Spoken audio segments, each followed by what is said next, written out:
ব্যাংকে 1 কোটি টাকা আছে, কিন্তু আপনার আত্মীয় স্বজন না খেয়ে মারা যাচ্ছে, আপনার কোনো অনুভূতিও নেই, আপনি খবরও নেন না।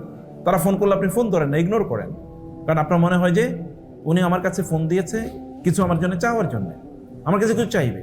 আপনি রাগান্বিত স্বরে প্রথমেই কথা বলেন, অথবা আপনি আগে 10টা এজেন্ডা ঠিক করে রাখেন, আমি নিজেই বিপদে আছি, আমি কিছুই করতে পারবো না। এই আত্মকেন্দ্রিক জীবন আমাদেরকে কোনোদিন সুখ দিতে পারে না। এই যে আমরা সকাল থেকে দৌড়াই রাত পর্যন্ত, বাসায়ও সুখ নাই, যেখানে যাই সেখানে সুখ নাই, রাস্তায় তো সুখ নাই, তাহলে কিসের পেছনে দৌড়াচ্ছেন, কি কারণে দৌড়াচ্ছেন? পৃথিবীতে এখন ভালো মন্দ, সফল ব্যর্থ এর মানদণ্ড ভিন্ন হয়ে গেছে। কোন এক সময় সফল বলতে তাকে বলা হতো যিনি ভালো মানুষ ছিলেন, মানুষের জন্য কাজ করতেন। এখন সফলতার সংজ্ঞা ভিন্ন। সফল মানে হচ্ছে যে আত্মকেন্দ্রিক, যে কেবল নিজকে নিয়ে ব্যস্ত আছে, যে কেবলমাত্র কিছু তথাকথিত সম্পদের মালিক, মানুষের প্রতি তার কোনো দায়িত্ব নাই, এমনকি তার নিজের আত্মীয় স্বজনের প্রতি তার কোনো দায়িত্ব নেই। সে কেবল নিজের জন্য বাঁচে, তার অন্যের প্রতি না আছে কোনো অনুভূতি, অথবা অন্যের প্রতি না আছে কোনো অবদান। এটা একটা ভয়াবহ একটা ডিজিজ। এই সভ্যতাকে ধ্বংস করে দেওয়ার জন্য এতটুকু যথেষ্ট। দেখেন না জাতীয়তাবাদ মানুষকে কিভাবে কুরে করে খাচ্ছে।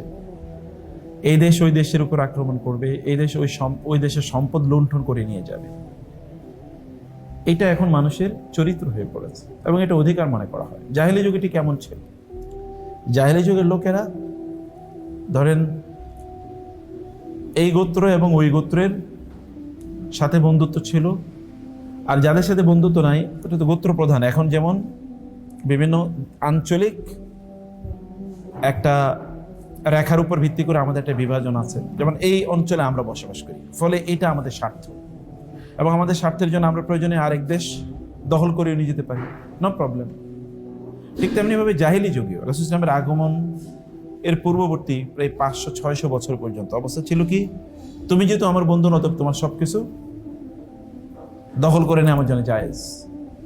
এমনকি তাদের সম্পদগুলো লুণ্ঠন করে নেওয়া, তাদের ক্যাটলস, গরু ছাগল অথবা তাদের ওট ঘোড়া, এগুলো রাস্তায় যদি পাওয়া যেত তাহলে নিয়ে যেতে পারতো, এতে কোনো সমস্যা নেই।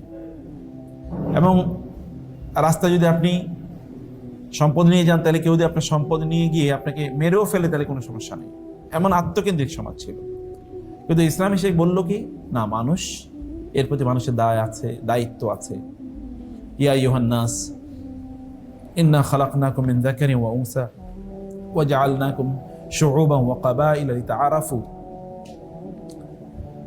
অথবা আল্লাহ তাআলা বলেছেন ওয়া লাকাদ ফাদ্দালা বা'দাকুম আলা বা'দিন ফির রিজক। আল্লাহ তাআলা তোমাদের মধ্যে কারো উপর কাউকে দিয়েছেন। নাহনু কাসামনা বাইনাহুম মাঈশাতাহুম ফিল হায়াতিদ দুনিয়া।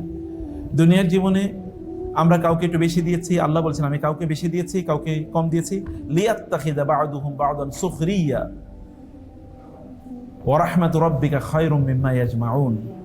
যেন মানুষ একজন আরেকজনকে তার কাজে লাগাতে পারে, যেন একটা সুষ্ঠু সমাজ তৈরি হয়, যে সমাজে পরস্পরের প্রতি পরস্পরের দায় আছে, দায়িত্ব আছে এবং একজন আরেকজনের সাথে সম্পৃক্ত। এরা কেবল আত্মকেন্দ্রিক না, ওই জাহেলিয়াতের মতো তারা জীবন যাপন করে না। এইরকম একটা অবস্থা তৈরি হয়েছে। এবং তখন এটা আসার পরে কি হলো, যারা লোকেরা আত্মকেন্দ্রিক ছিল, কেবল নিজে খাই নিজে বাঁচি, অথবা আরেকজনের সম্পদ আমি লুণ্ঠন করে নিয়ে আসতে পারি, আমার সম্পদ। এই লোকেরা এসে তাদের সম্পদে অন্যদের মধ্যে ভাগ বসিয়ে দিল, যেন আমার সম্পদ কেবল আমারই সম্পদ না, আমার সম্পদে আমার অন্য ভাইদের অধিকারও আছে। আপনি কি কথা বুঝতে পারছেন? তো সাহাবায়ে কেরামরা তারা এমন একটা সমাজ বিনির্মাণ করলেন। মক্কা থেকে যারা মদিনায় হিজরত করে চলে গেল, তারা তো কিছুই নিয়ে যেতে পারে না, কেবল জীবন নিয়ে গেছে। কিন্তু মদিনায় গিয়ে তারা থাকবে কোথায়? বাড়ি কই, সম্পদ কোথায়, ঘর কই, ব্যবসা বাণিজ্য কই? কিছুই নাই। আর মদিনায় তো আর ব্যবসা বাণিজ্য নাই। মদিনায় এমন একটা সমাজ, গ্রাম অঞ্চলে কি ধরেন এখন থেকে 50 বছর আগে যারা গ্রামে ছিলেন, গ্রাম অঞ্চলে কি ব্যবসা বাণিজ্য ছিল? মানুষ কৃষি কাজ করতো। হ্যাঁ, আপনি ধান নিয়ে বাজারে যেতেন, মাছ কিনে নিয়ে আসতেন, নিয়ে যেতেন ধান, যার ধান লাগতো সে আপনার কাছে ধান নিত, আর মাছওয়ালা মাছ নিয়ে আসতো, সে আবার ধান নিয়ে যেত বাজার থেকে, কারণ তার ধান লাগতো। এইভাবেই তো সমাজ ছিল। কিন্তু মদিনার এমন একটা সমাজ, এগ্রারিয়ান, মানুষ কৃষি কাজ করত। এই সকল লোকেরা তো এমনি গরিব, কিন্তু তারপরেও তাদের মনের ঔদার্য কি, তারা তাদের বাড়িঘরগুলোকে আলাদা ভাগ করলো, অর্ধেক দিয়ে দিল মক্কা থেকে যারা মুসলিম হিজরতকারী গেছেন তাদেরকে। এমনকি তাদের কৃষি জমিগুলো অর্ধেক করে ফেললো, তাদের ব্যবসায়ী হাউসগুলো অর্ধেক করে ফেললো, যে ভাই তুমি আমার ভাই, অতএব তোমার এতটুকু, তোমার কোনো টেনশন করার কোনো কারণ নেই, চিন্তা করার কোনো কারণ নেই। আপনার ব্যাংকে 1 কোটি টাকা আছে, কিন্তু আপনার আত্মীয় স্বজন না খেয়ে মারা যাচ্ছে, আপনার কোনো অনুভূতিও নেই, আপনি খবরও নেন না। তারা ফোন করলে আপনি ফোন ধরেন না, ইগনোর করেন, কারণ আপনার মনে হয় যে উনি আমার কাছে ফোন দিয়েছে কিছু আমার জন্য চাওয়ার জন্য, আমার কাছে কিছু চাইবে। আপনি রাগান্বিত স্বরে প্রথমেই কথা বলেন, অথবা আপনি আগে 10টা এজেন্ডা ঠিক করে রাখেন, আমি নিজেই বিপদে আছি, আমি কিছুই করতে পারবো না। এই আত্মকেন্দ্রিক জীবন আমাদেরকে কোনোদিন সুখ দিতে পারে না। এই যে আমরা সকাল থেকে দৌড়াই রাত পর্যন্ত, বাসায়ও সুখ নাই, যেখানে যাই সেখানে সুখ নাই, রাস্তায় তো সুখ নাই, তাহলে কিসের পেছনে দৌড়াচ্ছেন, কি কারণে দৌড়াচ্ছেন? উমর রাদিয়াল্লাহু তাআলা আনহু প্রেসিডেন্ট হওয়ার পর তার শরীর কি আগের চেয়ে ভালো হয়েছে না আরো খারাপ হয়েছে? ওমর ইবনে আব্দুল আজিজের চেহারা, আগে তিনি ছিলেন প্রিন্স, কিন্তু যখন তিনি খলিফা হন তখন তিনি শুকিয়ে যান, তার আর খাবার হয় না, দিনের বেলা ঘুমান না, রাতের বেলাও ঘুমাতে পারেন না। দায়িত্বের অনুভূতি, তাকে যখন বলা হয় যে আপনাকে মুসলিম উম্মার খলিফা বানানো হলো, তিনি ইন্না লিল্লাহি ওয়া ইন্না ইলাইহি রাজিউন এটা বলে তিনি বেহুশ হয়ে পড়ে গেছেন। তিনি বেহুশ হয়ে পড়ে গেছেন। কারণ কি? তার স্ত্রী বলেন, আপনি কেন এরকম করেছেন, আপনি বেহুশ হয়ে গেলেন কেন? তিনি বলেন, এই গোটা উম্মার দায়িত্ব আমাকে দেওয়া হয়েছে, কিয়ামতের দিন যদি আমাকে আল্লাহ প্রশ্ন করেন তুমি কি দায়িত্ব পালন করেছো, আমি এত লোকের দায়িত্ব কেমনে পালন করবো, এত লোকের ব্যাপারে আমি কিভাবে জিজ্ঞাসার উত্তর দেবো, আমি তো দিতে পারবো না। এই অনুভূতি কি তাকে ঘুমাতে দেয়? না। তিনি ছিলেন প্রিন্স, তার বিলিয়নস অফ ডলার ছিল, বিলিয়নস অফ টাকা, তার ওয়াইফের বিলিয়নস অফ টাকা, কারণ তিনি হচ্ছেন আমিরের মেয়ে, অতএব এমনি বাবার কাছ থেকে তিনি কোটি কোটি কোটি কোটি টাকা তখনকার দিনার দিরহাম পাইছেন। কিন্তু যখন তারা মারা যান তখন তার ছেলেরা প্রায় ভিক্ষা করবে, এরকম একটা অবস্থা, কিছুই নাই।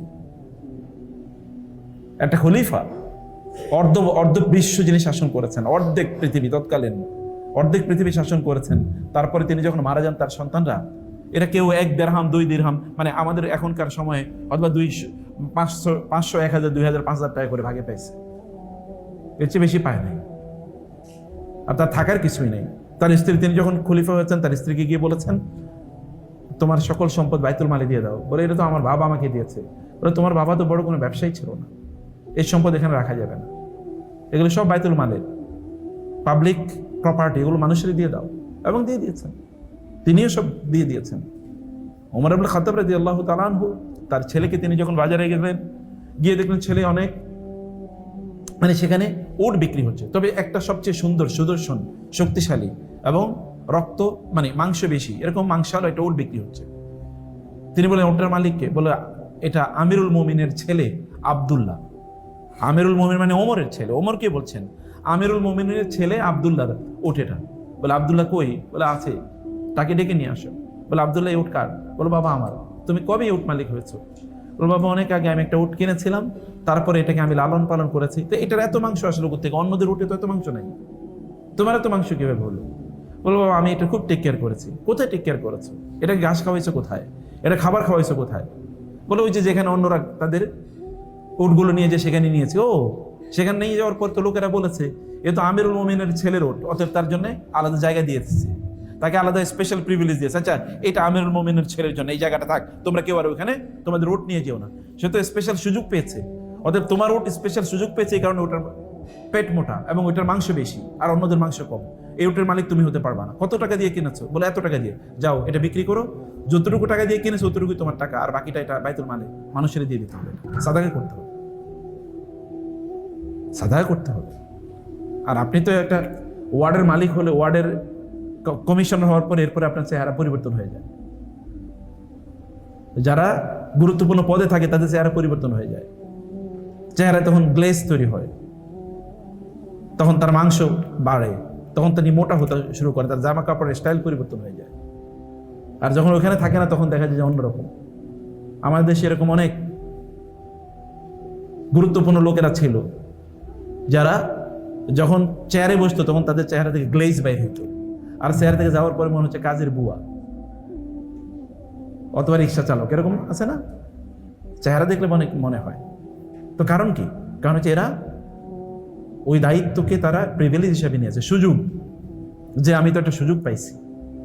সম্মানিত ভাইয়েরা এবং বোনেরা, আমি ভূমিকাতে এই কথা বলেছি আপনাদের বিবেক জাগ্রত করার জন্য। বিবেক জাগ্রত না হলে ওটা স্বর্গে জান্নাতে নিয়ে গেল একই কাহিনী হবে।